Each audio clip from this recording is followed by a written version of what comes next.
Ada beberapa isu yang mungkin orang akan ambil perhatian. Contohnya, kelibat pemain import, impak dia terhadap dalam skuad Kedah. Saya nak tahu daripada awak sendiri, Cap, bila bercakap soal skuad Kedah kali ini. San Rawat, penyerang, pemain tengah. So mungkin awak ada. Untuk saya, tidak mencapai apa yang diharapkan sebenarnya. Kerana tidak mencapai KPI seorang Razman Ruslan. Tak, untuk saya yes. Perbezaan kalau kita tengok pemain PSM Makassar, pemain import dia agak ialah berbeza walaupun dengan berbadan besar. Tetapi mempunyai kualiti dari segi hantaran, kontrol di bahagian tengah, sangat efisien. Pemain pertahanan mereka walaupun bersaiz tinggi tetapi berjaya mengawal Ronald Wanga dengan baik. Yes. Jadi saya rasa kualiti itu agak kurang di situ. Kita tahu sekarang ni, lepas dah mara ke peringkat separuh akhir sebelum ni, mereka melalui tempoh perlawanan di dalam Liga Tempatan yang kurang baik. Memang tak baik. 5 perlawanan, 4 kalah, 1 je menang. Dan sekarang berada di kedudukan ke-6. Realistically, Faiz, di mana kedudukan Kedah di penghujung musim nanti dalam Liga Super? Saya mulakan jawapan saya terhadap soalan awak tu dengan satu rasa simpati. Saya rasa simpati dengan Aidil Syahrin sebenarnya. Dia datang 2019. Pada masa tu dia ada Syakir Hamzah sebagai pemain import dan juga beberapa pemain import lain yang saya anggap ini dah permulaan yang baik. Setelah sebelum tu Kedah ada beberapa kontroversi kan. Ini dah permulaan yang baik. Dan skuad pada hari itu, pada tahun 2019 yang skuad pertama dia tu, saya rasa kalau Bill lagi, bagi masa kat dia lagi, bagi masa Bill lagi akan jadi skuad yang mantap. Tapi 2020 kita diserang pandemik dan mula tahun lepas Kedah mula mengurangkan kekuatan pemain tempatan di dalam skuad dia. Sebelum ni kita ada nama-nama macam Hadin, kita ada macam Irfan Zakaria dan pemain-pemain ni bila mereka pergi, mereka tidak diganti oleh pemain tempatan yang sama kualiti dengan mereka. Dan Kedah sentiasa mengharapkan seperti yang kita cakap tadi, ubi-ubi muda. Memang tidak salah untuk mengharapkan ubi muda dan memberi platform kepada mereka bermain di liga tertinggi Malaysia. Itu satu tindakan yang sangat saya puji. Tetapi apa prioriti pasukan Kedah? Kedah sepanjang dalam sejarah mereka bukanlah pasukan yang hanya berpuas hati di tempat ke-5 dan ke-6, ke-4. Mereka sentiasa bersaing kejuaraan walaupun agak sukar tapi sentiasa bersaing. Untuk Aidil Syahrin akhirnya di tahun ke-4 dapat skuad yang macam ni untuk main AFC, saya sangat bersimpati dengan beliau. Dan untuk menjawab soalan anda, di mana kedudukan Kedah di penghujung musim nanti? Tak apa, awak jawab, sama-sama kita tanggung. Saya bagi tahu awal. Saya ada grup WhatsApp anak-anak kampung saya. Saya takut. Okey. Tapi mungkinlah yang terbaik saya boleh bagi untuk Kedah, jangkaan saya adalah kedudukan ke-5. Not even top 4. Dia tak boleh, saya rasa dia akan kalah dengan kualiti Kuala Lumpur, dia akan kalah dengan kualiti Sabah, dia akan kalah dengan kualiti Terengganu. Untuk awak, Razman? Lebih kurang mungkin tak. Mungkin bukan 5. Marah orang Kedah kan saya. Budak-budak kampung saya tak marah saya, dia marah awak ni.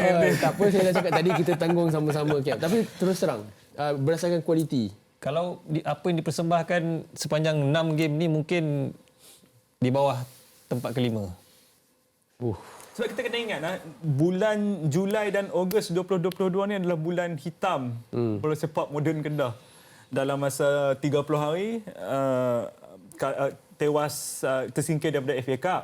Kalah 3 perlawanan Liga Super, tersingkir pula daripada separuh akhir Piala AFC. Jadi dah rasa semua dalam masa 30 hari. Apa yang kita cakap ni bukanlah kita nak merendahkan pasukan Kedah, tetapi saya kalau mereka melihat ataupun mendengar, saya nak mereka menjadikan ini satu cabaran untuk mereka untuk memperbaiki kedudukan mereka. Perlawanan berbaki lebih kurang 7 ataupun 8 perlawanan untuk Liga Super.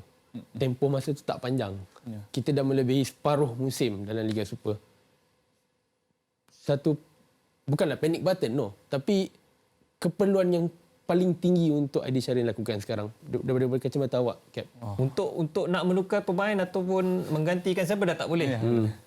Perkara yang saya rasa yang perlu dilakukan oleh Aidil Syahrin ialah menggunakan apa saja yang ada, kualiti yang ada di dalam pasukan ataupun pemain itu perlu digunakan dan diterjemahkan di dalam perlawanan.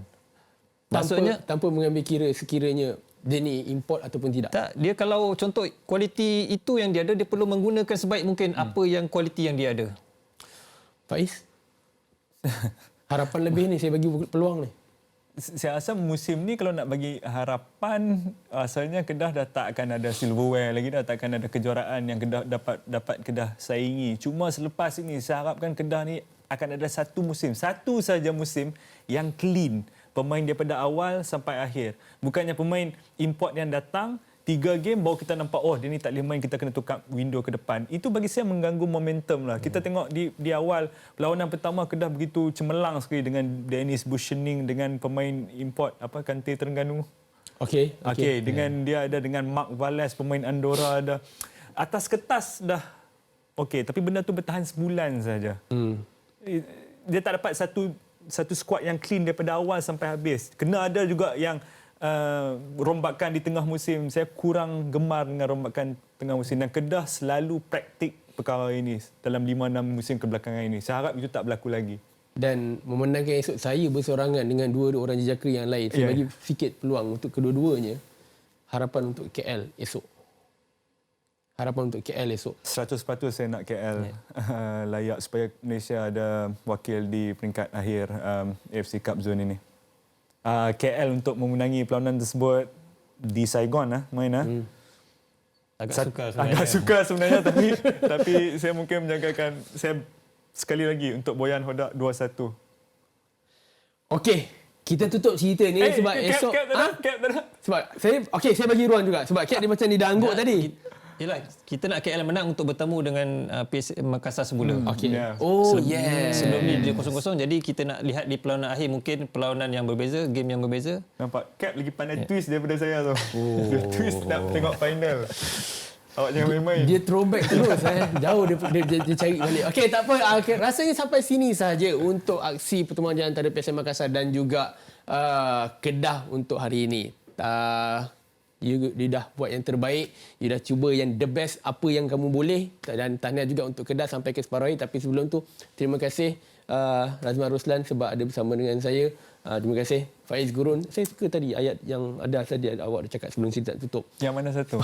Tak, saya suka sebab tadi awak kata Kedah bukanlah pasukan yang sepatutnya berada di tangga ke-5, ke-6 liga. Betul, saya setuju sebab dia bukanlah pasukan yang ada masalah gaji ataupun boleh sembuh. Saya tak mau dengar. Saya tak mau masuk. Bukan boleh sembuhkan kes hamstring dalam 5 hari. Benda-benda tu bukan, tak ada masalah.